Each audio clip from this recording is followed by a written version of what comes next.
Our ocean is filled with life, and since our beginnings, it has fascinated us and captured our imaginations.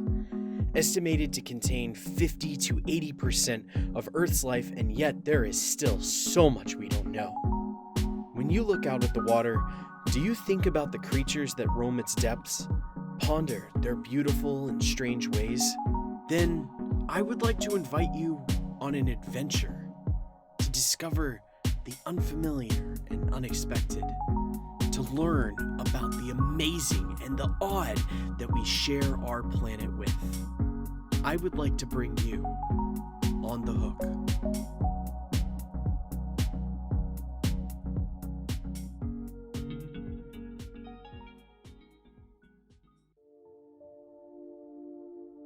When you think of seabirds, you probably imagine this, or maybe this, or this. But this is probably not what comes to your mind. Here is a pair of blue-footed boobies, one of the most famous dancing bird species in the world, because of their elaborate courtship ritual. Boobies belong to a relatively large order of physically large seabirds called soliformes. If you live near just about any body of water, there's a good chance you've seen a soliform bird, which include boobies, gannets, frigates, cormorants, shags, and hingas, and darters. Blue-footed boobies are generally thought of as the poster child for the Galapagos Islands, and for good reason. About 50% of the entire species population breeds on the Galapagos Islands, but the other half of the world's population nest on various remote islands throughout the Pacific. And if you know where to look, you just might find them. This is Isla Isabel. It's a small island off the coast of the Mexican state Nayarit. It's nicknamed the Galapagos of Mexico because of all the unique wildlife on and around the island. The island itself is a dead volcano, the caldera of which has eventually filled with water to form a small lake at the center. The small trees and rocks covering the island make for great nesting areas for several cool bird species, like our blue-footed booby, brown boobies, red-footed boobies, and one of the largest seabirds on Earth, the magnificent frigate bird, are all found on Isla Isabel. I wanted to talk a bit about each of these unique bird species today. Some are fairly well known to science, and others are just cool birds. Frigate birds are the most different of these birds, so let's start with them. Soaring at dizzying heights all across the Atlantic and Eastern Pacific tropical regions, magnificent frigate birds are known for spending days and nights flying through the sky. Slow and graceful, the frigate bird rarely flaps its wings to stay airborne. Instead, they coast on winds and thermal updrafts to stay aloft, and can travel dozens to hundreds of miles a day. The magnificent frigate bird is the largest of the frigate birds, measuring with a wingspan of up to 2.44 meters and weighing in at 1.5 kilograms. Despite being a type of seabird, they can't dive or swim. In fact, their feathers aren't even waterproof. Instead of diving, the frigate will fly low over the water's surface and skim fish, squid, and jellies just below the surface with their long bill. However, most frigate birds prefer a life of piracy. This behavior is called kleptoparasitism, and it means that frigate birds steal their food from other birds. But frigate birds won't rob leftovers off your dinner plate. Instead, they wait until after their target has already eaten a meal. As the target flies off, tired from an exhausting hunt, and with a tasty fish resting comfortably in their stomach, the frigate bird suddenly snatches its victim from the air by the leg and begins spinning them around. Just like that one time you ate a bad hot dog before taking a spin on the Gravitron at the state fair, the innocent victim bird vomits up their meal. Mid-air, the frigate bird tosses its victim aside and dives down to catch their freshly barfed meal.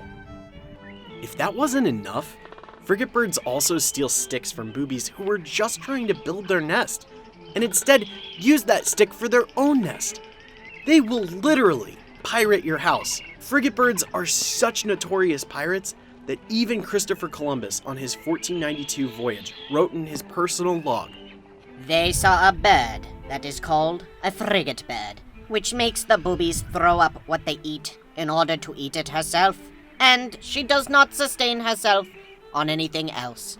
September 29th, 1492.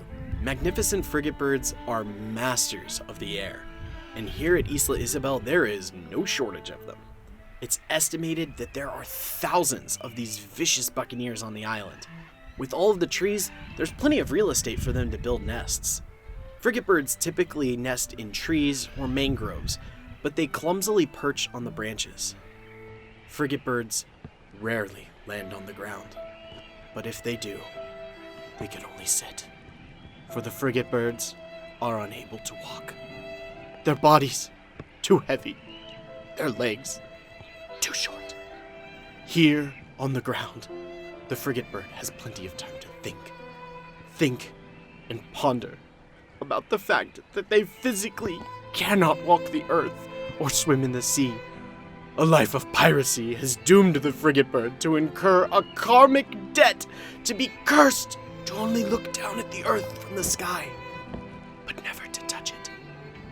It is here, lost in thought, the only time the magnificent frigate bird is vulnerable to predation. Not that they have many predators on the island besides these lazy lizards. You may have noticed the frigate bird's bizarre form of display.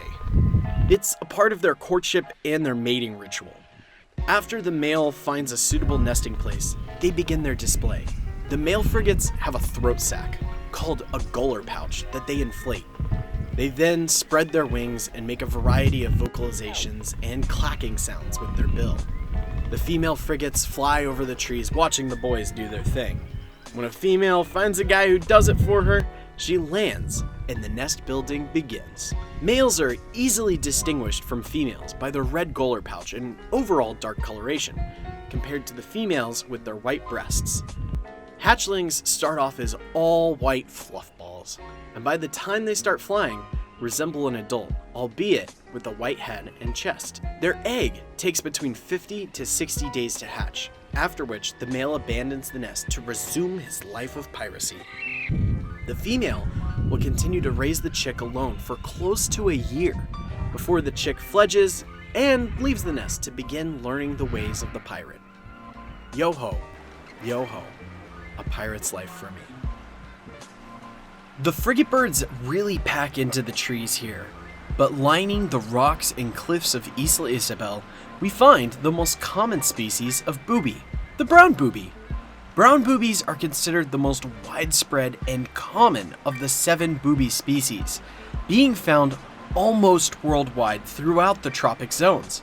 One of my personal best photographs I've ever taken was of a young brown booby 80 miles off the coast of Virginia. Brown boobies build their nests right on the beach in the sand, using sticks to build up the nest walls. However, recently, brown boobies have been seen using plastic garbage and even small pieces of wrecked ships to build their nest walls. In some areas, 90% of the entire nest is made up of plastic waste that the birds have recovered from the ocean. This is probably just one way that these birds are adapting to the environment humans are changing every day. Brown boobies typically lay 2 eggs. However, the larger of the 2 chicks usually pushes the smaller chick out of the nest to reduce competition. This is a process called siblicide, and we'll be talking more about it in a little bit.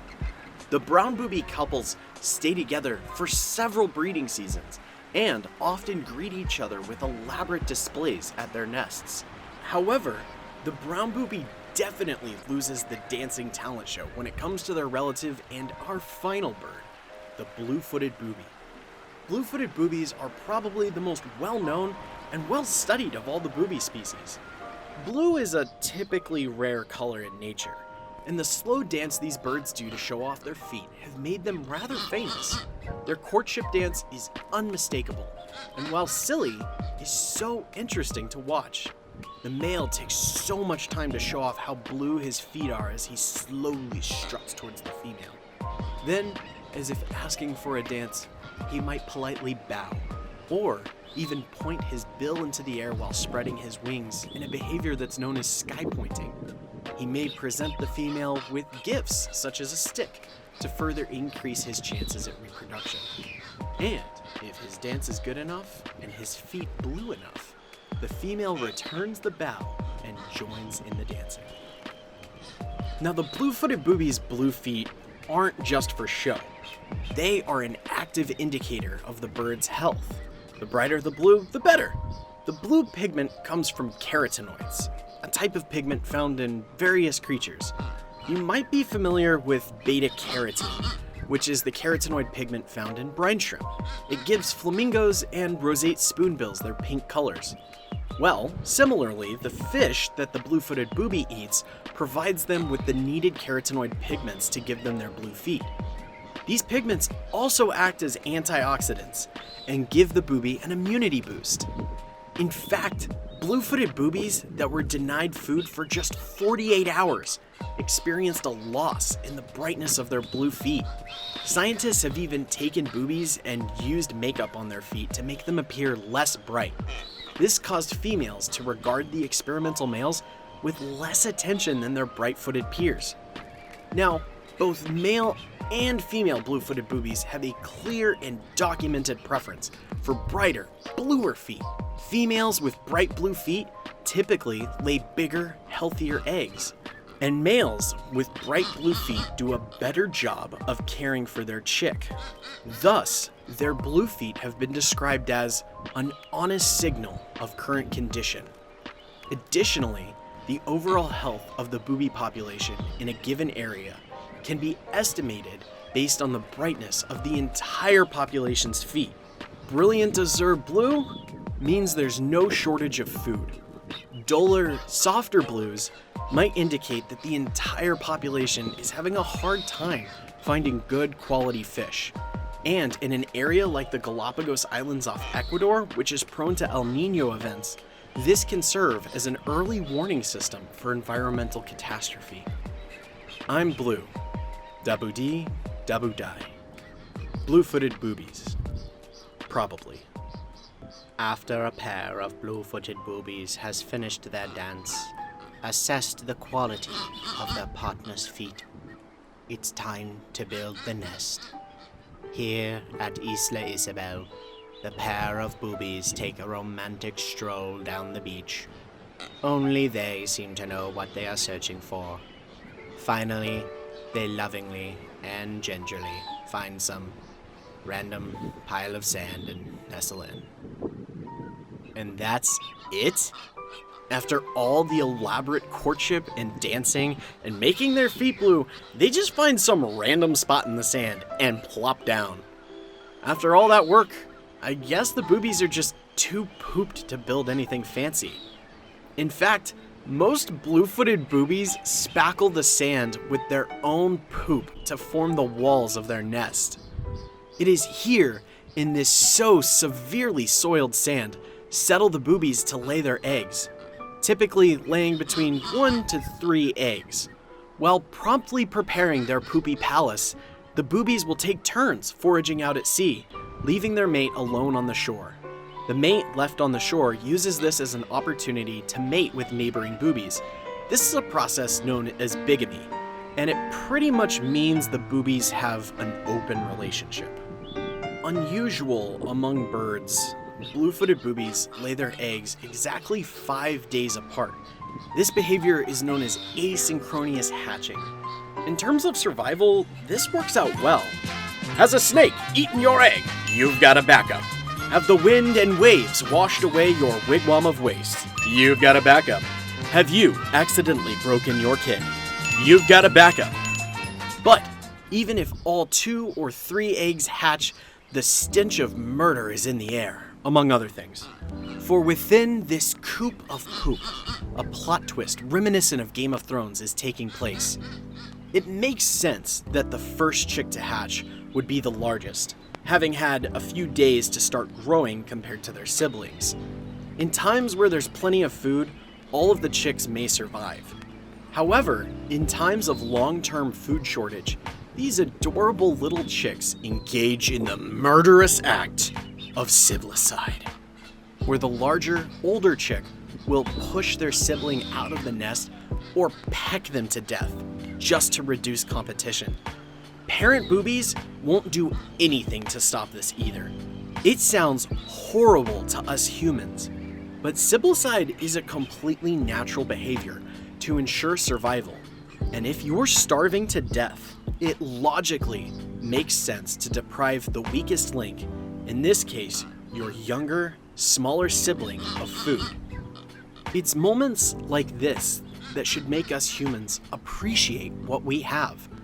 If you're able to watch this video, then it's very likely you are not starving. While we humans have formed a controlling grip over nature with agriculture, we easily forget that the simple act of finding food can be a challenge for many animals. Stupid blue legs is the literal Spanish translation of blue-footed booby, or bobo de patas azules, with booby and its Spanish equivalent, bobo, meaning stupid. The boobies get this name because of their difficulty walking on land, and the fact that they don't have a fear response to humans. But when you develop on an isolated island, far off in the ocean, you don't know that you should be afraid of humans. When you know the meaning of the word booby, it seems pretty judgy of us to call these birds stupid. Just look at how we treated another bird we considered brainless, like the dodo, a bird that history has judged to be dumb. As bizarre as these birds might seem, I think they're a real reminder of how difficult it is to truly be wild. Mother Nature often deals harshness over kindness, and this reality is often forgotten by us. The everyday things we humans take for granted, from the food we eat, to the plastic we use, to just how rare the blue dye we create actually occurs in nature. Looking at these birds, I'm reminded of just how lucky we, as a species, are. We have conquered every aspect of our world, land, sea, sky, and now space. And as we spread and grow, we forget where we came from, and the reality that for many people and animals, living is an everyday challenge. Keeping all of this in mind, it's nothing short of incredible that all of these bird species have managed to survive, while all of them are experiencing small declines in their population growth. All of these species' conservation status is currently of least concern.